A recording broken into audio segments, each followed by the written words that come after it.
Thank you very much for the opportunity to give a talk on the pipelines.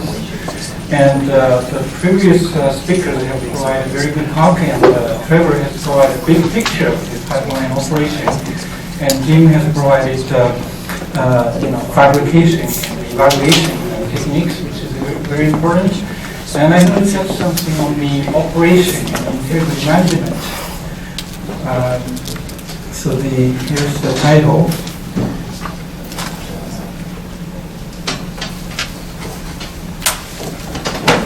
This is a brief scope of my presentation, and I'm going to start with some very brief definition of stress corrosion cracking.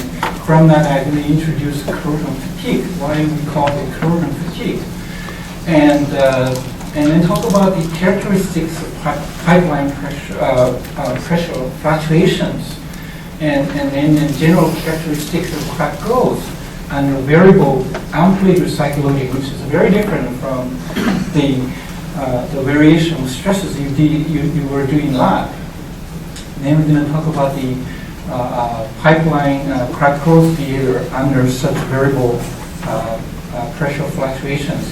A little bit about mechanism, and we're going to talk about mechanism here, but more here, just for the purpose to understand the integrity management strategies which we will develop, and brief conclusions and acknowledgement.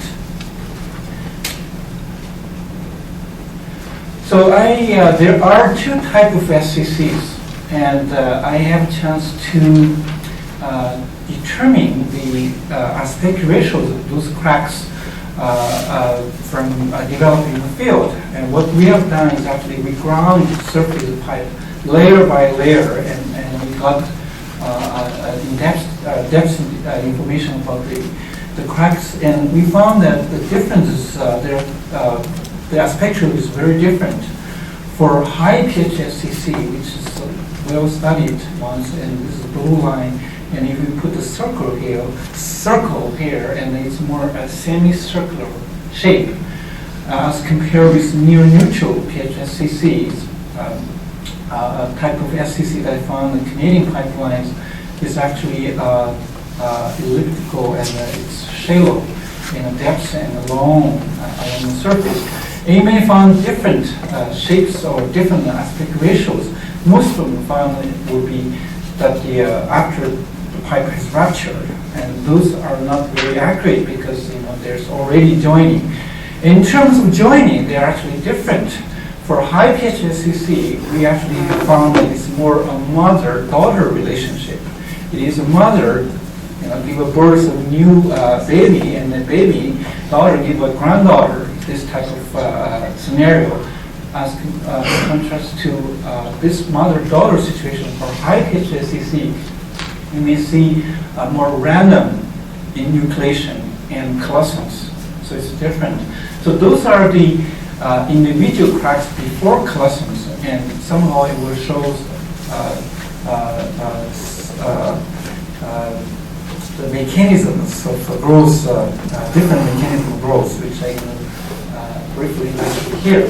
So this is for high pH SCC. It's more like semicircular shape, and the reason it's more semicircular shape relates to the mechanisms. And if you have a semicircular shape, the stress intensity factor at the crack front is approximately the same, and there are some variations.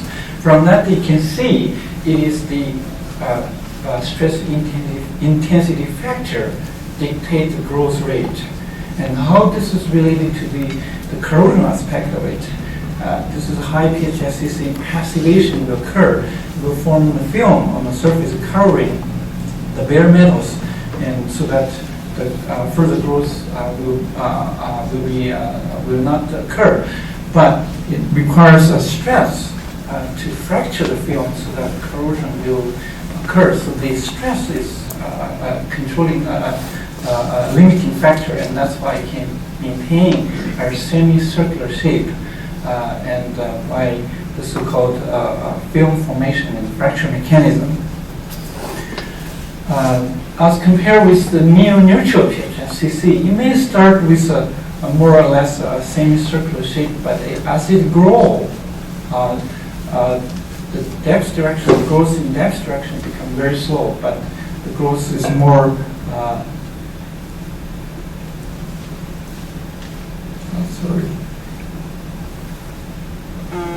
in the length direction, and passing this the so-called dormancy, a dormant stage, which is usually about 0.5 to 1 millimeter in depth. Then there's another mechanism that we're operating, which we have identified to be hydrogen-assisted and mechanical driven process. And when that happens, you will see growth in both directions, along the length and in the depth direction. And the growth in this before dormancy is driven primarily by direct dissolution of material at a tip of crack through a corrosion mechanism. And the rate of corrosion, or the contribution of dissolution material at a tip of crack, becomes smaller and smaller as it getting deeper. And we have an experiment that proved this. But here I'm not going to talk about in this presentation.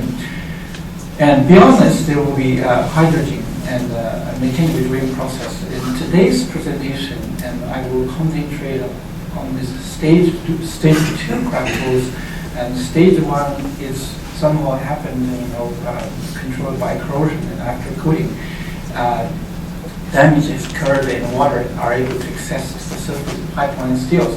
And stage 2 usually do not have any engineering significance because this is where they need to this is the time that you need to replace the pipeline.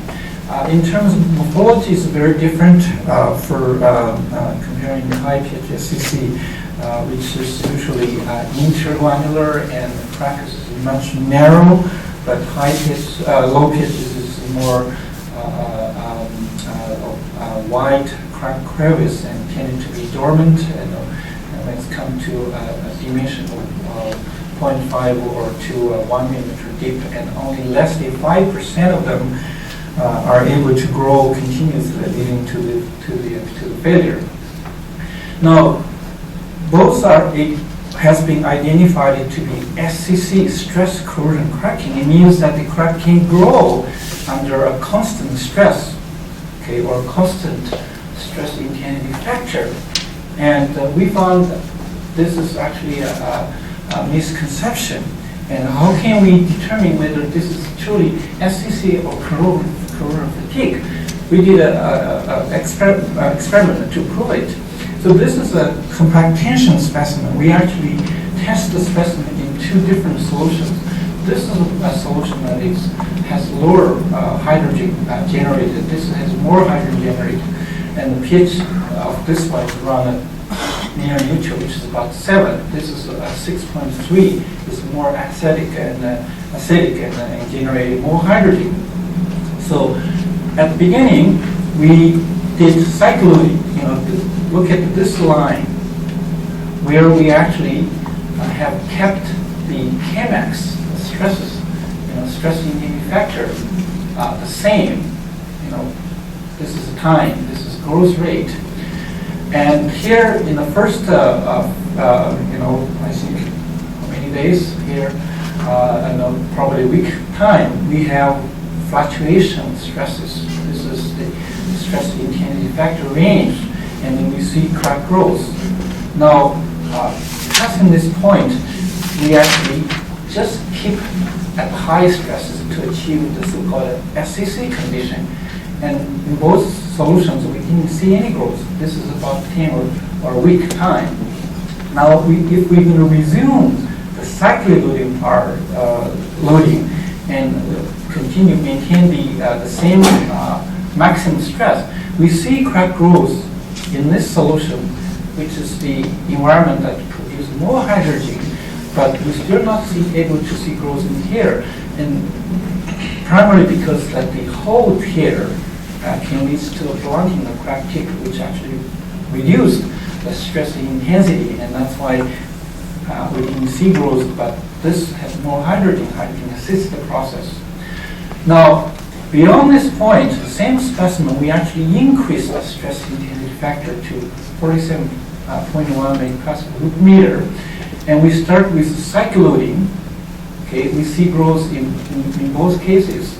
Now we resume the hold without any cyclic component here, and we did not see any growth, indicating there's no SCC, there's no growth under a constant load, and even whether the load is low or high. And then as soon as we resume the cycle loading, and then crack will grow. Okay, so it is called SCC, but as a matter of fact, it's more or less a corrosion fatigue issue. Now, corrosion fatigue. Fatigue, we need to look at the pressure fluctuations. And recently, we have identified that there are actually 3 types of pressure fluctuations. Depends on the location. To the discharge side, the pump stations, next to the discharge side, and you have design limit. You control your pressure and make sure your pressure not exceeding the limit. So the pressure fluctuation, the pressure can only goes down, we're not going up. And then further down from the discharge side, there's a friction of fluid, and the pressure will be reduced. Now the pressure can move up and down. And further down, there's more frictions, and then the pressure will move up, and not too much of underload. We call this underload loading situation, and this is the mean load, which you have up and downs, and this is typically we call it overload loading conditions, where you have mean values, and then pressure can push up. Pretty much similar for gas pipeline, except that the reduction, the friction, the reduction of pressure is less than the oil pipelines, because this is much more compressible. Gas is much more compressible than a liquid. And you may be wondering which one would be the harshest, the worst or the most severe in terms of crack growth. And to understand that, I want to introduce something that is well established in fracture mechanics area. But this is before talk about that. And this is magnified pressure fluctuations of our gas pipeline.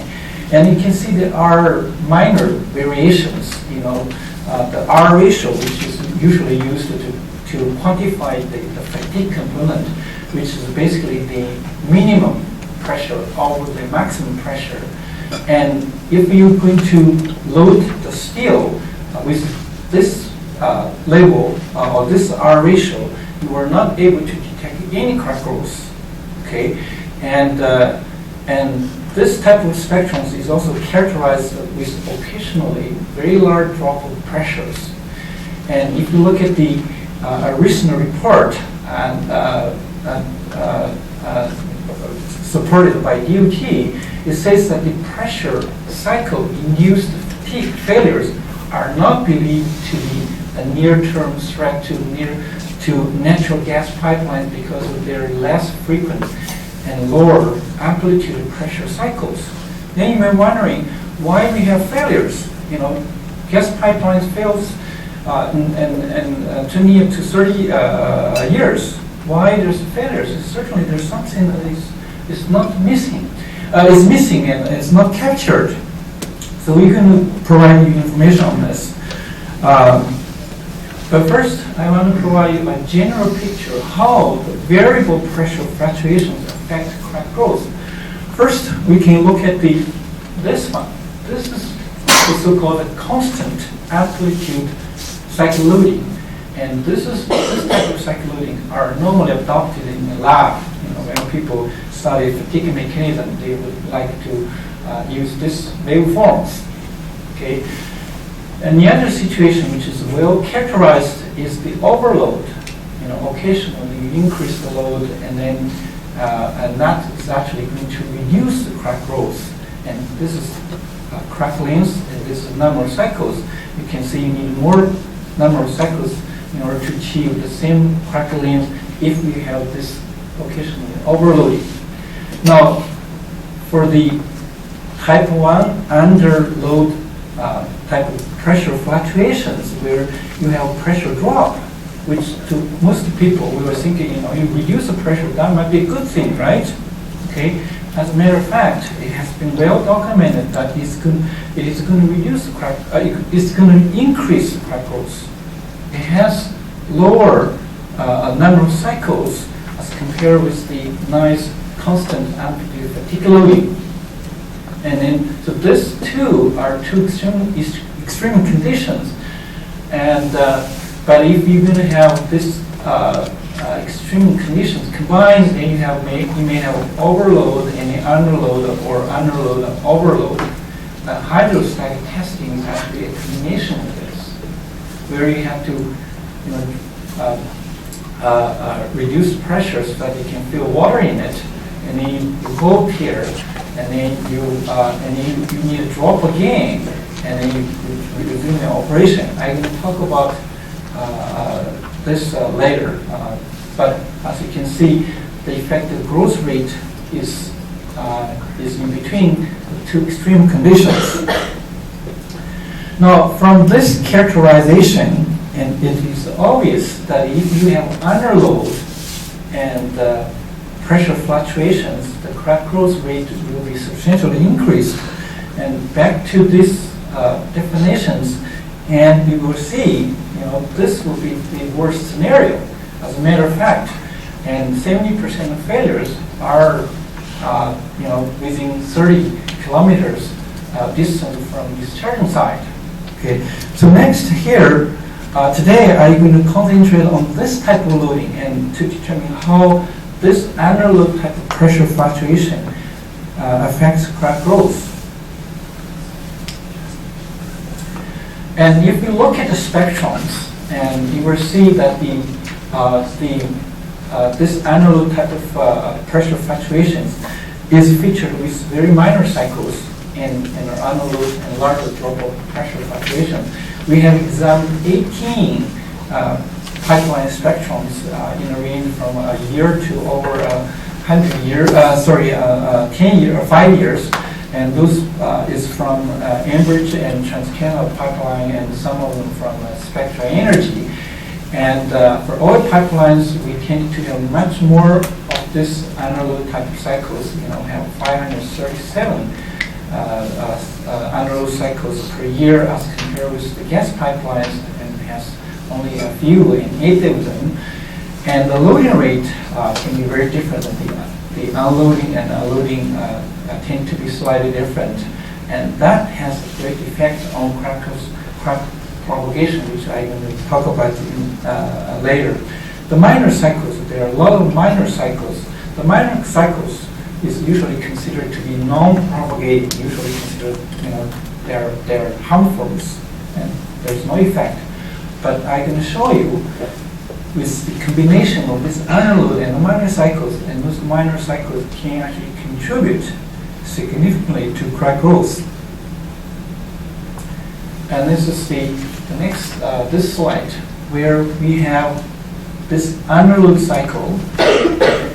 The amplitude is absolutely same as the constant cycle loading, and we have kept the Kmax, the maximum stress or stress uniting factor, the same.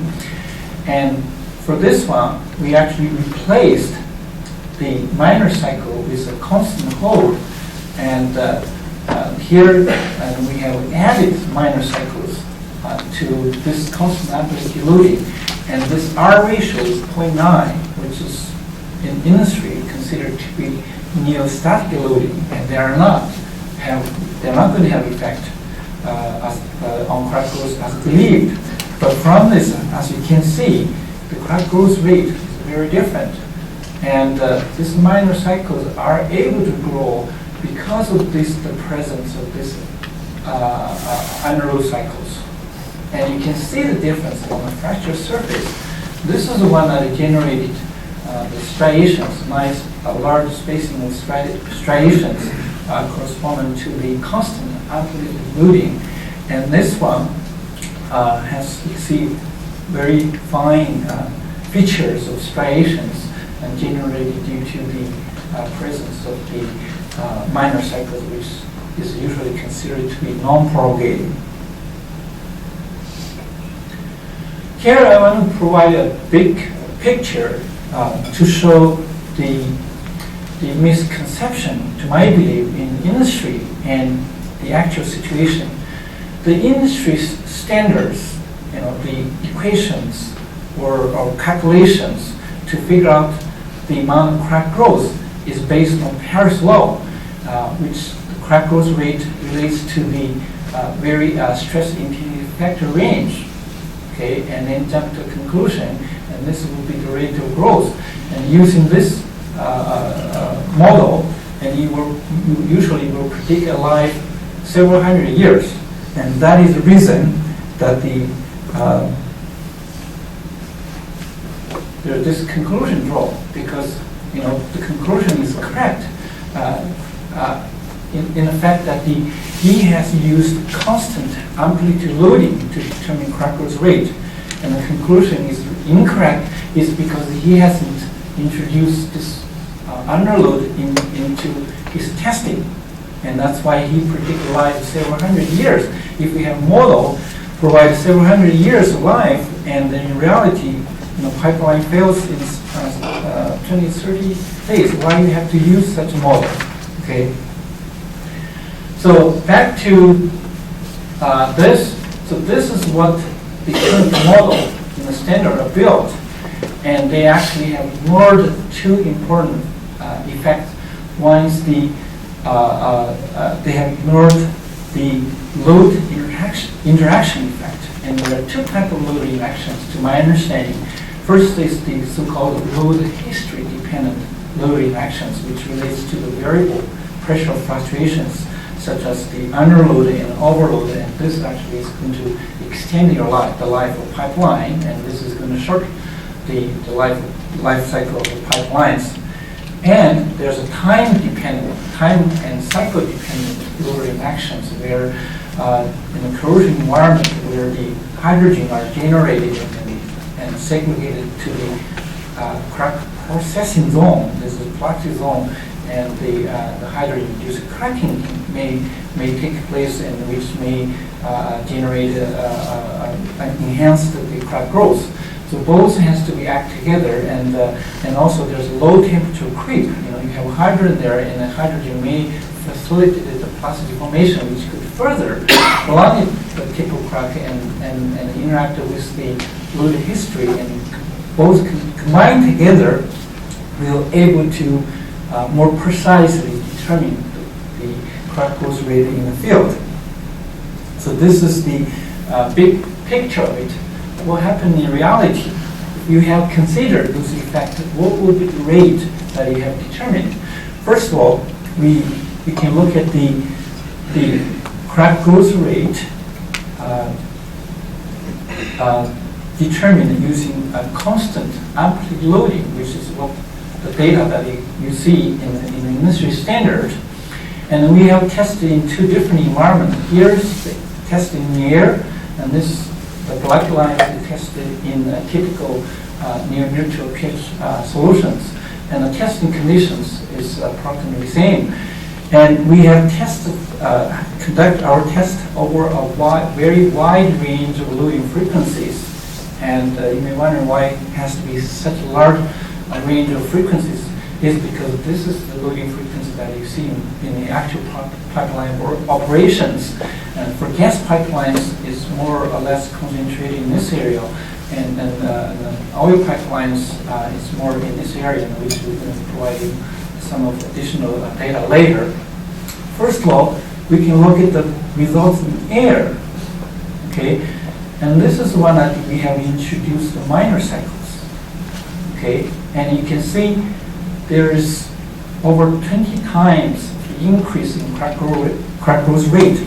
And if you predict a life of 500 years using this type of waveform, okay, divided by 20, the actual life is 25 years.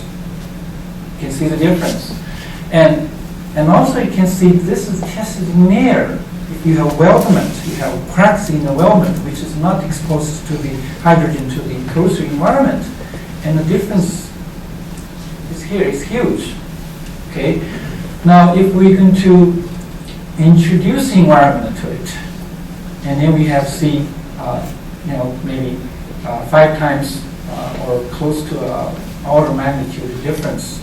Okay, and if we consider this the variable underloading, and then we have further increase of crack growth rate, and the loading frequency is very low. Only a couple of 1 or 2 cycles per day. So this few data takes almost 2 years to obtain. In this diagram, you can see if you test there, the frequency has little effect on crack growth rate. But if you test in solution, and there are critical frequencies where below or above it, and there's a different crack growth behavior, which I'm going to talk about a little bit later. And you will see that there's no data here at all.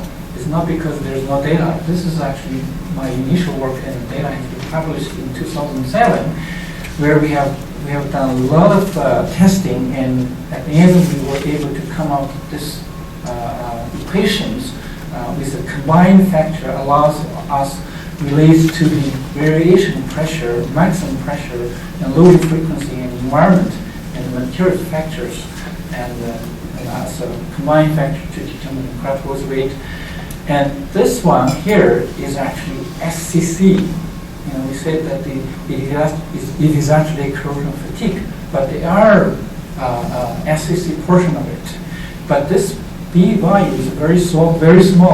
If the growth rate determined for the entire equation is 1.1, for example, and this only contributes 0.1. Okay, so this one is 1.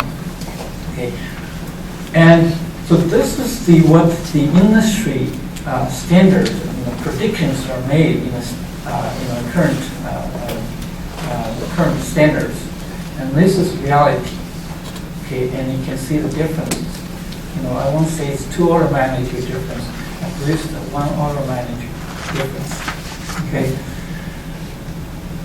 and with the consideration of the underload effect, and we found the threshold is very become much lower. This is a threshold that we determined under constant amplitude fatigue loading, and if we do that, and then the variation of the delta K has to be higher in this value before you detect crack growth rate.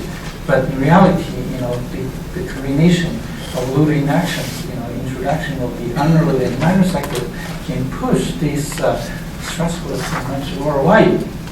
Okay, and you may be wondering if this is the present and this is a minor cycle, and to what R ratios this minor cycle still have effect on crack growth. Okay, we actually have determined this R ratio can be as high as 0.98. R equal to 1 is the static loading. Okay, you can see that the interactions between the underload and the minor cycles can extend to very high R ratios and almost near static loading. And this also helps us to determine what is the SCC and what is the corrosion fatigue.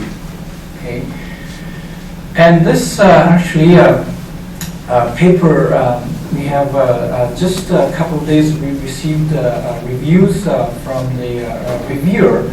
Review wants the comments that this paper should be published as it is, and then the second review requires us to do some revisions, and the revisions is very interesting. He hasn't comments on any details of the work, and he comments that why you in this case is consider delta K and Kmax as combined factor rather than consider delta K and Kmax individually.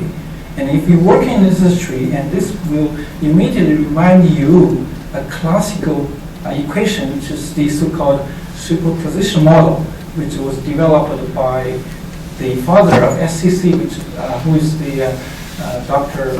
Robert Wei. I don't know whether you're familiar with that, and I think it probably the reviewer is one of his students. And we have actually addressed this issue in our first paper published in 2005, and I was very excited that I was able to normalize data using this combined factor. Without using this combined factor, the schedule of crack growth rate is over several order magnitude, 3 order magnitude. There's no way that you can normalize data. And the other thing is that the mechanism is very different. We probably developed the superposition model, and that model was developed for the case where passive weighting can occur. It's for a high pH SCC where that there's a corrosion, there's a fatigue induced crack growth, and there are stress corrosion crack process where the crack propagation is achieved by dissolution of material, the tip of crack. And there's a reason why this model is working, but cannot apply to this situation because, as I mentioned to you at the very beginning, the dissolution, the contribution of dissolution to the growth of crack, to the crack growth is only limited in stage 1 before crack dormancy, and beyond stage 1, it is another mechanism, and to us, it is a hydrogen assisted mechanical driven process. And how can you prove it? I'm going to show you a bit later. Based on this understanding, we are able to convert the crack growth rate in terms of the millimeter per year. Previously, we have the growth rate per cycle, but when you do prediction, life prediction, we have to convert it to time rather than cycles. Cycles is a frequency part of it.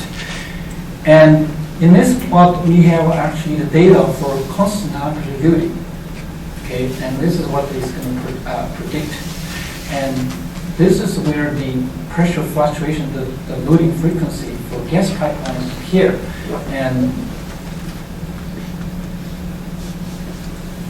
And most for the oil pipelines is over a wide range of the loading frequencies, and you can see there's differences in the constant amplitude loading tend to underestimate the crack growth in most cases.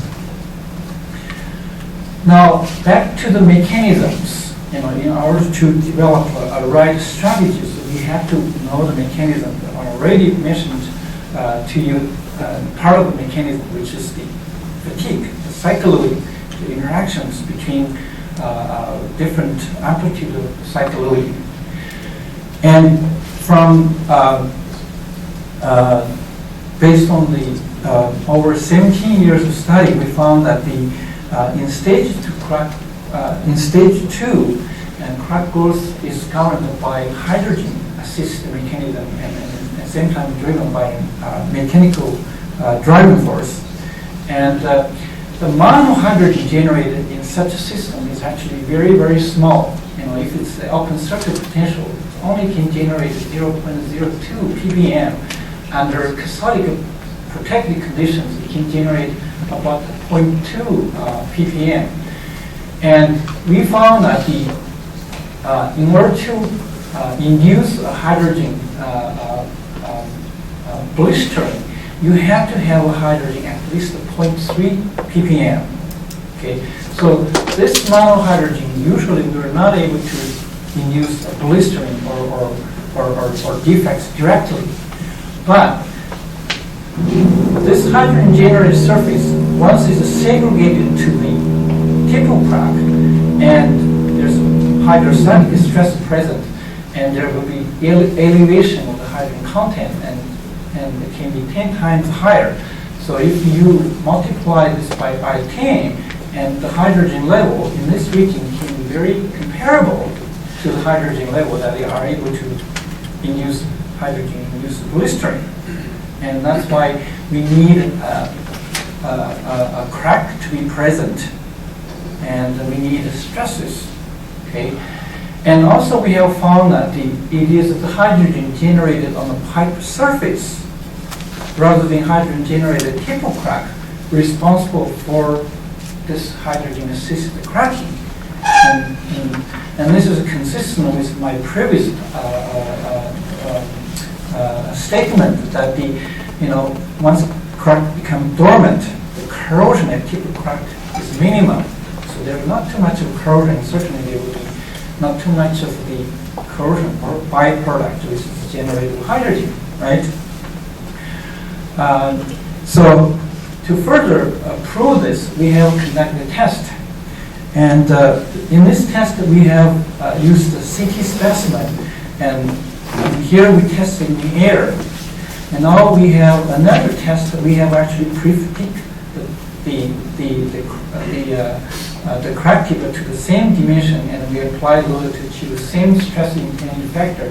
We have used the same variation of the stress intensity factor range.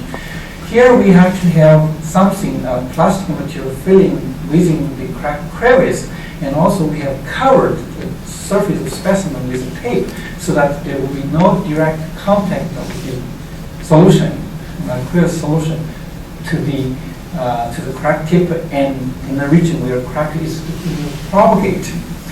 And this is a case where that we have a bare specimen without any coating that is directly immersed in the solution. And here we have actually increased number of minor cycles. And for these two specimens and all these three specimens, we actually have pre-exposed for 10 to 13 days, and so that there will be enough hydrogen generated and the hydrogen equilibrium can be achieved with this through the thickness pipeline, the specimen. And you can see, comparing this, there's no corrosion here at all. The corrosion is not directly related to the crack, to the crack. So there's crack growth. What happened? Why there's a crack growth? And the only way that it can relate to this crack growth is the hydrogen generated, which are segregated to the tip of crack. And this directly proves that it is hydrogen assisted. And corrosion plays a minimal role. And although you see some difference, some higher growth rate for the bare specimens, but not too much of a difference. And we have actually put data generated from this test to a serial test that we have done. And this is for testing in the air, and with a different number of minor cycles. And you can see this data, which have 1,000 cycles and fit to the curve quite well. And then for the testing solution, all of this black dot data was obtained by using this type of specimens. Okay, you can see the data generated using this type of specimens can fit well, indicating the minimum role played by dissolution in terms of crack growth. And since we have covered this surface, there's no direct contact of the solution to the crack surface, and then we were able to characterize the fracture surface. And this is one that we have found on the specimen tested in the air, and we can see striations throughout the surface. And this is one that we have coatings covered the passive crack growth, and we see some of the striations here, and we see flat regions here, facet type of the features. And one of the characteristics of the near-neutral PHNCC is the so-called palsy cleavage. What is a cleavage? Is the fracture surface that is without any ductile dimples and a separation of the crystallographic planes. So, and we didn't see any dimples here, and this region is actually striations that relates to the fatigue peak loadings. And then we are trying to testing what is the crystallographic plane corresponding to this facet. And if it's 001, then it will prove one of theory of hydrogen embrittlement. And there are actually two classical theory. One is the so-called, Sorry, is the crack coated crack before? So it's only the hydrogen that's dissolved in the base metal that's present? Yeah. And it's coated? Yes, coated, yeah. Put back in the solution? Yeah, they are coated during test and before the test. Okay, so this one, so we coat it in the air, and there's also, because we have a machine horizontally laid on the bench top, and we keep moving in this direction, and we immerse the solution only up to here. So there's no way that you have a solution can get into the crack crevice, and plus we have crack crevice sealed with the plastic material, and we have sit in a solution without loading for 10 days, so that there's enough time for hydrogen to get into the specimen, and then we maintain the coatings on the surface and then load it. Okay, and that's allows to avoid the corrosion of the fracture surface, and allows better to characterize the fracture surface. Okay, so if this is a 001, then that will be the so-called cleavage mechanism. But if this is 110 plane, right? This is a plane where dislocation motion, dislocation slip is going to take place. And most likely this will be 110 plane. We are actually using FIPS to characterize it. And but we also see other indications that help. If you work in the field, you probably know what is meaning of help. Hydrogen, enhanced localized plasticity formation, which to our understanding are responsible for this type of failures or crack growth. Now, this is the model, the combined fracture, which I have developed, and I was very excited at the time because allows to consider all the factors, materials and environment and the pressure fluctuations in a combined term. Later, this is equation. This portion. This is equation, and at a time I have conducted my test at a frequency at or above it. And I think most of fatigue tests are done at high frequencies, and for corrosion fatigue, people probably using a lower loading frequency at the most to this level, because even tested 10⁻³ takes many months. Nobody want to do it. Everyone want to have quick results, right? So I was pretty happy with this equation, and I thought this is the end of story, right? We have equation that we can predict it. Okay. Now later we have examined the loading frequencies, pipeline operations, the pressure fluctuations is predominantly in this region, and we found this transition. Okay, you may be wondering why there's such a transition. Okay, we were not able to understand, and very recently my colleague Hall and a student Xin, he did some modeling. What he has considered is that he relates to this critical frequency to the situation where the hydrogen are maximum can achieve maximum segregation to the tip of the crack. Hydrogen has to diffuse, which is temperature time dependent. And I have loaded our specimen with a certain rate, right? As you load it, the hydrogen will start to getting into this region. When you unload it, it has to move out. Okay, so this would correspond to a time that required for achieving maximum amount of hydrogen to the plastic zone, to this region.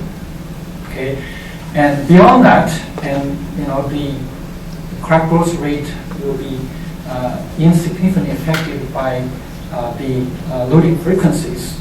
Okay, and here, if the loading frequency is higher than that, then the hydrogen is not maximized. Okay, still there's room for hydrogen to get in there. And the prediction is actually very close to the actual experiment, almost the same. Okay. Then I was certainly I was very happy with this prediction. At the same time, he were able to come out an equation that prove this prove this combined factor, and also has provide a physical meaning for this constant, which is empirical curve fitting parameter relates to temperature and amount of hydrogen in the system and some variables. And in the earlier spring, I was invited to give a talk in NACE conference, and there's Professor Galoff. He is the first student of Bob Wei. I have mentioned to you Bob Wei, who is the father of the SCCM modeling and the superposition model. And Galoff has actually retired. He was presented the work on aluminum alloy and the cracking of airplane components. And later there's another lady presented similar work. And it turned out, I was very surprised that the exactly same type of curves are existing in the stress current cracking of aluminum materials. The only difference is this frequency, this critical frequency. In aluminum alloy, this critical frequency is in the range from 1 hertz to 10 hertz. Why is higher? It's very reasonable because the diffusivity of hydrogen is related to the melting point of the material. Aluminum 660, steel over 1400. So, and I was very happy to see the results, and this somehow indirectly proved the effect of hydrogen and how hydrogen are contributing to crack growth. Now, with this physical understanding or understanding actual mechanisms, we were able to develop the software that predict the entire crack growth behaviors of the pipeline steels, including the growth in stage 1 and stage 2. And we have a software called pipe overline. Is in contrast to the pipe inline inspections, which provide direct evidence of the crack dimensions. And but this using pipe online software, based on history, for example, scale data, we're actually able to predict the crack growth happening in the past and what the crack growth that it will occur in the future, and based on the assumed pressure fluctuations, and this will help you to schedule your next inspections. So for example, you may have pressure fluctuations that will not induce any significant crack growth. Why you have to inspect that frequently? Okay. Or in the case that where it can generate frequent, large amount of growth, then you probably have to inspect more frequently. And this part of this work is supported by PRCI for 2 years, and I'm supposed to release the software toward the end of the summer. And I have already released the software in November 2014 to Enbridge and TransCanada. Enbridge is the champion for this PRC work, and the PRC TransCanada has been supporting this work for the last 17 years. And they are internally assess this, and same time they wanted to have this type of software to be part of the ENET inspection standard. And I had a meeting with them a few weeks ago and tried to develop written documents for the inclusion, for the incorporation of this software. Now, here are some of the direct applications. And based on this, using the software, we actually can quantify the severity of the different pressure fluctuations. And we design some of called spectral or spectrum factors, and this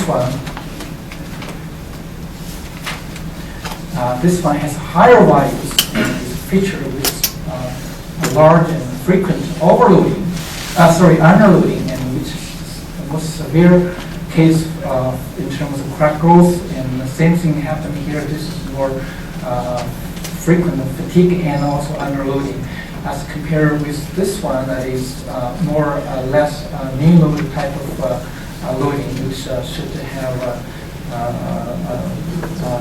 less impact on crack growth or have reduced the crack growth rate.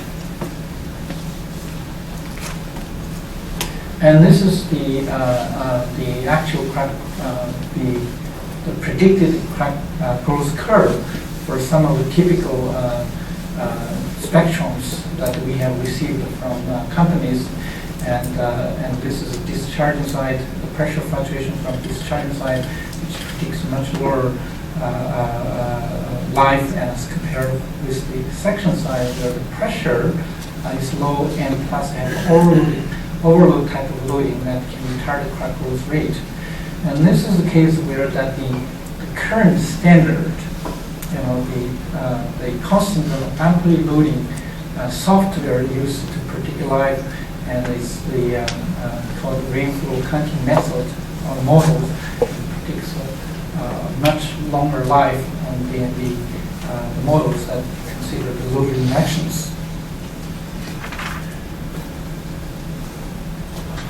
Now, with this understanding, what can you do to pipeline operations so that if you have reduced crack growth, or you can operate the pipelines for extended lengths of time?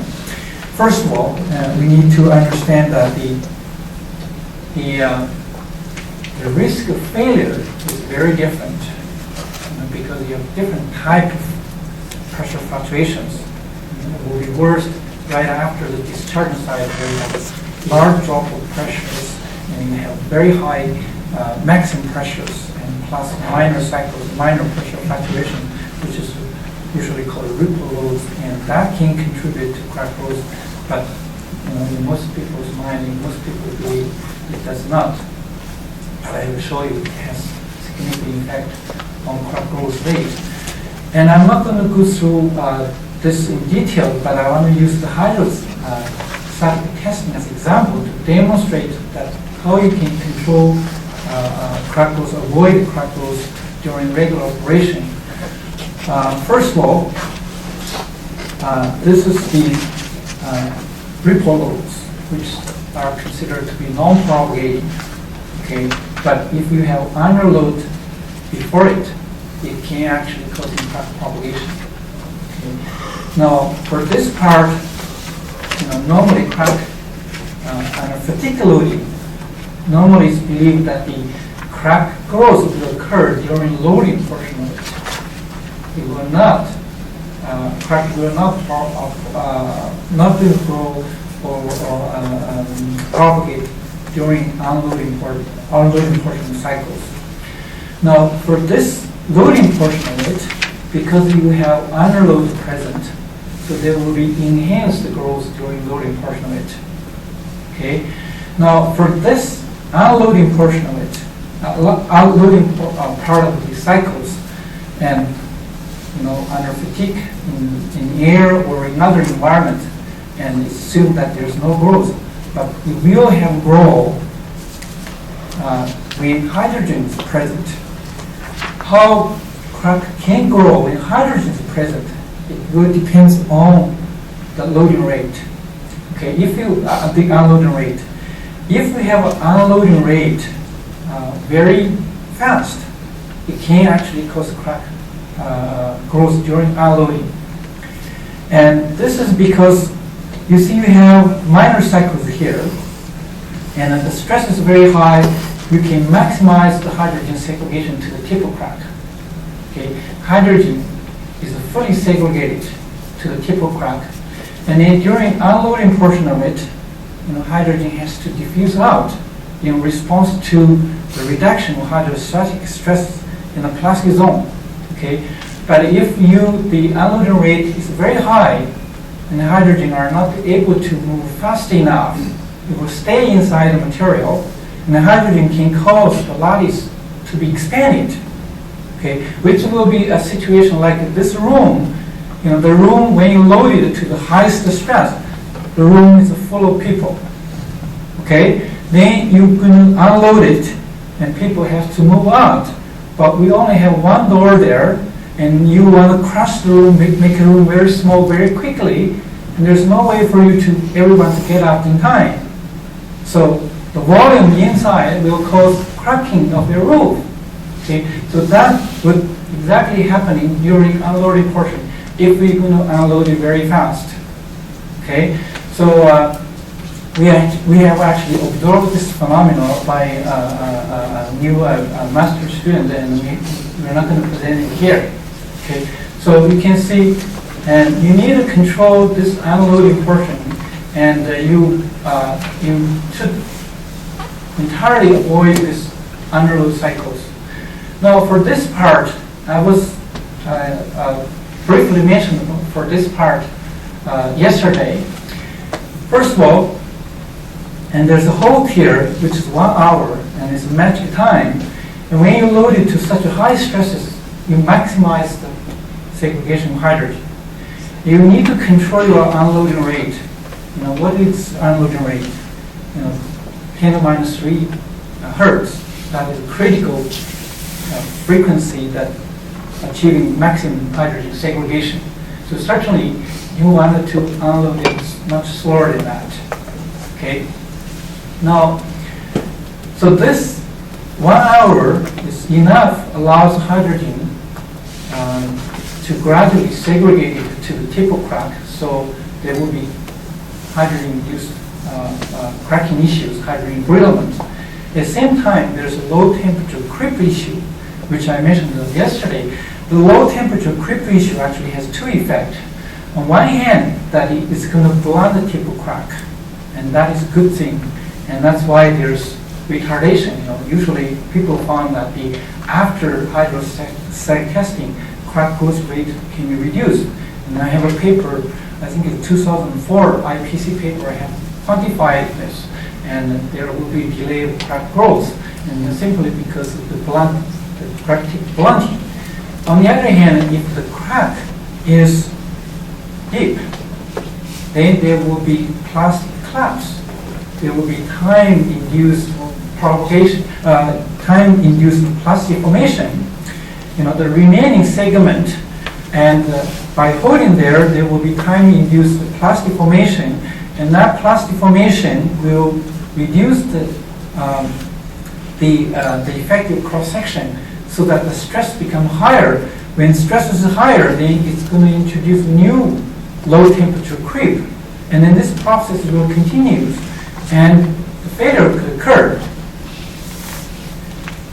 So in the field, normally you will see that the hydrostatic failure will occur by extending the holding time, or the hydrostatic failure will occur, after failure didn't occur first time. If you reload it even to a lower maximum pressure, failure occurs. Okay. In this case, it relates to the crack growth during unloading portion of it. It depends on where you can unload it very quickly, and also relates to this part, and also relates to the enhanced growth due to the unloading, because when you conduct the second hydrostatic testing, that you already have this underload cycles introduced before conducting second hydrostatic testing. Okay, all this needs to be considered. Now, how can we control it? And this can be explained using this combined factor. First of all, this is the Kmax. This is the pressure limit. Okay. nobody want to reduce it because this is how you can make money, right? If you reduce the pressures, the efficiency of transportation will be low. But you're happy with the damage to the pipeline, to the crack growth because you want to make money, right? There's certainly you have to pay for it. But this one is absolutely not necessary, especially when you have large underload cycles. And this itself can cause crack propagation. And if you have large ones, large underloads, it could also cause those minor cycles, ripple loads, which are considered to be non-propagating, become propagating. Okay, so I think if you could control this, and then you could actually extend the operating life of pipelines. So whether you're going to control of this delta K, it will depend on whether you want to have your pipeline to be operated for 20 or 30 years, or you want to operate it for 100 years. Okay, and it's good that the Enbridge has called for a Blue Sky project, which wanted to have built or have defect-free pipelines.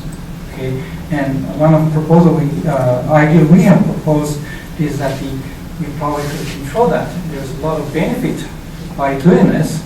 Is that first of all, probably it's going to give you overall higher pressures and increase your efficiency with transportation. On the other hand, and you probably don't need to build a second line to reduce the pressure. You probably could have a simple mechanism attached to the pipeline, a sensor that automatically detect pressure drop to a certain limit, and then you have a mechanism like kickings and then to reduce the pressure. Okay, and certainly you could control the rate of pressure fluctuations. Okay, to avoid the increase of damages. Now this part, this alpha value is actually related to the pipeline steel. I have actually examined the data published. I have found that this value is over all the places from 0 to 1. Depends on the type of pipelines, depends on the type of steels. Okay, if you don't want to control this, certainly you want to reduce this value because in the current situation, this is 2, this is 1. The ratio is 2 to 1 ratio. So if you not going to do anything for the variation pressures, and you would rather to have smaller values here. Okay, and you can achieve this by designing new pipelines. Or if you are able to control this value, then you could have higher value here, right? If you can control this one, you could have a lower value here, and that could even push the pressure limit even higher, making more money. Okay, so those are the ideas that that could be used for integrity management, and which I have explained already here, and also it also means that you probably could use different type of pipeline steels for different sections. Okay, here you have large variations. Okay, and you probably need to use a pipeline that is smaller of alpha values. And here you have the max pressure much reduced, and you probably could use materials with higher beta values, and that is achievable because I found this value is in the range from 0 to 1. And here is a brief conclusion. We have determined the crack initiation and growth mechanisms and corresponding crack growth rate equations in each crack growth stage. And we have quantified the effect of load interaction on crack growth and developed load interaction based models able to predict crack growth using scale data and other field information as inputs. The risk of failures caused by SCC and corrosion could be reduced through controlled pressure fluctuations according to crack growth mechanism identified, and pipeline steels could be designed with higher resistance to crack growth And I'm very happy with the, my current program is finished by June, and I'm very glad to know that Everest is going to join the team and to provide funding for developing new pipeline steels. Together with the Spectra Energy, Spectra Energy Enbridge and TransCanada pipeline for funding for the next 5 years. The work has been connected over a long time, 17 years, and involved many graduate students and continuous support by organizations, pipeline operators, and which is very important. And if you just give me a project for 3 years and I won't able to do anything, I probably could have a paper published, but will not allow me to think continuously and develop something useful for the pipeline operators. And everything needs time. Thank you.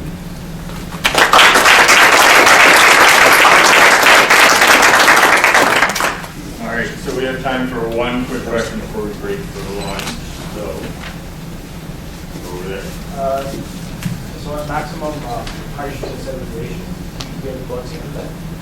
Well, At maximum hydrogen segregation, Yeah. blunting effect of the crack. that is a very good question, and we actually have complete set of data for this. The answer is that you will get the blunting, significant blunting at the surface, in the crack surface, at the crack that intersect with the surface, which means that you will get substantial blunting by help mechanism if the crack tip is under plane stress condition. Okay, if it's under plane strain condition, the yielding curve at almost 3 times the yield strength, and the blunting is insignificant. But it's a very good question. Thank you. All right, so we're going to thank Dr. Chen one more time.